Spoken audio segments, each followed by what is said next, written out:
ಕಿರುತೆರೆ ಮೂಲಕ ಮನಸ್ಸನ್ನ ಗೆದ್ದಿರುವಂತಹ ಸಂಪದ ಇದೀಗ ಬೆಳ್ಳಿ ಪರದೆಗೂ ಎಂಟ್ರಿ ಕೊಡ್ತಾ ಇದ್ದಾರೆ. ಸೊ ಬಿಗ್ ಸ್ಕ್ರೀನಲ್ಲೂ ಮೋಡಿ ಮಾಡಕ್ಕೆ ರೆಡಿ ಆಗಿದ್ದಾರೆ. ಸೊ ಅವರ ಖುಷಿ ಎಷ್ಟು ದುಪ್ಪಟ್ಟಾಗಿದೆ ಅನ್ನೋದನ್ನ ಕೇಳೋಣ.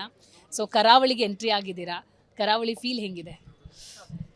It's really nice. ಯಾಕಂದರೆ ನೀವು ಟೀಸರ್ ಪ್ರೋಮೋಸ್ ಎಲ್ಲ ನೋಡಿರೋ ಹಾಗೆ ಇಟ್ಸ್ ವೆರಿ ಸ್ಪೆಷಲ್ ಫಿಲ್ಮ್. ನಮ್ಮ ಕನ್ನಡ ಇಂಡಸ್ಟ್ರಿಗೆ very special film because they are putting in a lot of effort ಇದನ್ನು ಮಾಡ್ತಿರ್ಬೇಕಾದ್ರೆ. ಸೊ ಇದರೊಳಗೆ ಒಂದು ಸ್ಮಾಲ್ ಪಾರ್ಟ್ ಆಗಿರೋದಕ್ಕೆ I am very happy. And Guru ಸರ್ನ ನಾನು ಒಂದು ವರ್ಷದ ಹಿಂದೆ ಮೀಟ್ ಮಾಡಿದ್ದೆ. ಅವ್ರು ನನ್ನ ನೆನ್ಪಿಟ್ಕೊಂಡು ಮತ್ತೆ ಕರೆದು it very organically it fell into my lap. So I am really happy. So ಪ್ರಜ್ವಲ್ಗೆ ಜೋಡಿ ಆಗ್ತಿದ್ದೀರಾ. ತುಂಬ ಜನ ಅನ್ಕೋತಾರೆ ಸ್ಟಾರ್ ನಟರ ಜೊತೆ ಕೆಲಸ ಮಾಡಬೇಕು ಅಂತೇಳಿ. ಆ ಅವಕಾಶ ನಿಮ್ಗೆ ಸಿಕ್ಕಿದೆ, ಜವಾಬ್ದಾರಿ ಇದೆ. ಯಾವ ಥರ ಪ್ರಿಪೇರ್ ಆಗ್ತಿದ್ದೀರಾ ಅಂತ? ಅವ್ರ 40ನೇ ಫಿಲ್ಮ್, ಸೊ ಅದು ಇನ್ನೂ ದೊಡ್ಡ ಜವಾಬ್ದಾರಿ. And just very grateful. ಇನ್ನೂ ಸ್ಟಾರ್ಟ್ ಆಗಿಲ್ಲ ಪ್ರಿಪರೇಷನ್. 23rd ಶೂಟ್ಗೆ ಹೋಗ್ತಾ ಇದ್ದೀವಿ ಡೈರೆಕ್ಟಾಗಿ. ತುಂಬ ಕಮ್ಮಿ ಪೀರಿಯಡ್ ಆಫ್ ಟೈಮ್ ಇತ್ತು, ಅದರೊಳಗೆಲ್ಲ ನಾವು ಕಾಸ್ಟ್ಯೂಮ್ ಮಾಡ್ಕೊಳ್ಳೋದು ಅದು ಇದನ್ನೇ ಆಯಿತು. So let's see on the flow.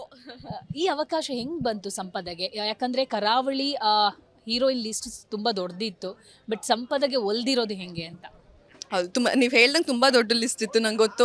ಅದೇ ನಾ ಹೇಳ್ದಂಗೆ ಗುರು ಸರ್ನ ಒಂದು ವರ್ಷದಿಂದ ಮೀಟ್ ಮಾಡಿದ್ದೆ, ರ್ಯಾಂಡಮಾಗಿ ಮೀಟ್ ಮಾಡಿದ್ದೆ, not for a particular project. ಅವ್ರು ನನ್ನ ನೆನ್ಪಿಟ್ಕೊಂಡು ಒಂದು ವರ್ಷ ಆದಮೇಲೂ ಕರೆಸಿದ್ರು. So I am very grateful.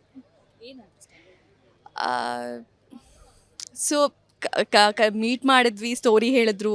Obviously ನಂಗೆ ಸ್ಟೋರಿ ಇಷ್ಟ ಆಯಿತು. ಆ್ಯಂಡ್ ನಾನು ಆಲ್ರೆಡಿ ಟೀಸರ್ ಪ್ರೊಮೋ ನೋಡಿದ್ದೆ. ಸೊ ನನಗೆ ತುಂಬ ಖುಷಿ ಆಯಿತು.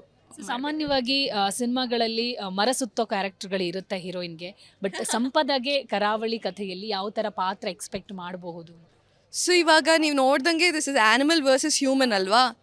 ಶೀ ಈಸ್ ಎ ವೆಟನರಿ ಡಾಕ್ಟರ್, ಅಷ್ಟೇ ನಾನು ಹೇಳಕ್ಕೆ ಹೇಳಿರೋದು. ಅದ್ರ ಮೇಲೆ ಏನೂ ಹೇಳ್ಬೇಡ ಅಂತ ಹೇಳಿದ್ದಾರೆ. She is A veterinary doctor. She is very cute and very compassionate, ನನ್ನ ಥರನೇ. So something like that.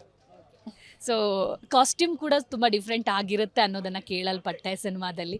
ಅದಕ್ಕಾಗಿ ಕೂಡ ಭರ್ಜರಿ ತಯಾರಿ ನಡೀತಾ ಇದೆ. ಸೊ ಇದ್ರ ಬಗ್ಗೆ ಹೇಳೋದು? ಆ್ಯಕ್ಚುಲಿ ತುಂಬ ಭರ್ಜರಿ ತಯಾರಿ. ನೆನ್ನೆ ನಾನು ಮನೆಗೆ ಹೋಗಿದ್ದೆ 11 ಗಂಟೆಗೆ because of the costumes and all that. But ಕೆಲವೊಂದು ಸೀನ್ಗೆ ನಾವು ಮೇಜರ್ ಕಾಸ್ಟ್ಯೂಮ್ಸ್ ಯೂಸ್ ಮಾಡ್ತೀವಿ, ಬೇರೆ ಸೀನ್ಸಿಗೆಲ್ಲ I think normal kurtis, normal girl she's. So ಅವಳು ಸಿಟಿಯಿಂದನೇ ಬಂದಿರ್ತಾಳೆ, ವೆಟನರಿ ಇದು ಮೆಡಿಕೋ ಮುಗಿಸ್ಕೊಂಡು. ಸೊ ಆ ಥರ something like that. But Sampada ಲೈಫಲ್ಲಿ ಈ ಕರಾವಳಿ ಸಿನಿಮಾ ಎಷ್ಟು ಸ್ಪೆಷಲ್ ಆಗಿರುತ್ತೆ? ಮುಂದಿನ ಸಿನಿಮಾಕ್ಕೆ ಯಾವ ಥರ ನಾಂದಿ ಆಗುತ್ತೆ? ಆ್ಯಕ್ಚುಲಿ ಇದು ನನಗೆ ಒಂದು ಸ್ವಲ್ಪ ರೀಲಾಂಚಿಂಗ್ ಕೈಂಡ್ ಆಫ್ ಸಿಚುವೇಶನ್. ಯಾಕಂದರೆ ತುಂಬ ದೊಡ್ಡ ಬ್ರೇಕ್ ಆಗಿತ್ತು. I was only 18 years. ನಾನು ಪ್ರೀವಿಯಸ್ ಮೂವಿ ಅಥವಾ ಯಾವುದೇ ಪ್ರಾಜೆಕ್ಟ್ ಮುಂಚೆ ಮಾಡಿದ್ದೀನಿ ಅದೆಲ್ಲ ಐ ವಾಸ್ 18-19 ಇಯರ್ಸ್ ಓಲ್ಡ್ ಅಷ್ಟೇ. ಸೊ ಅದಾದಮೇಲೆ ಒಂದು 2-3 ಇಯರ್ಸ್ ಬ್ರೇಕ್ ತೊಗೊಂಡೆ ನಾನು, because I was studying and I was waiting ಒಳ್ಳೆ ಪ್ರಾಜೆಕ್ಟ್ ಆಗಲಿ ಅಂತ. I was very patiently waiting and I think this is definitely that project.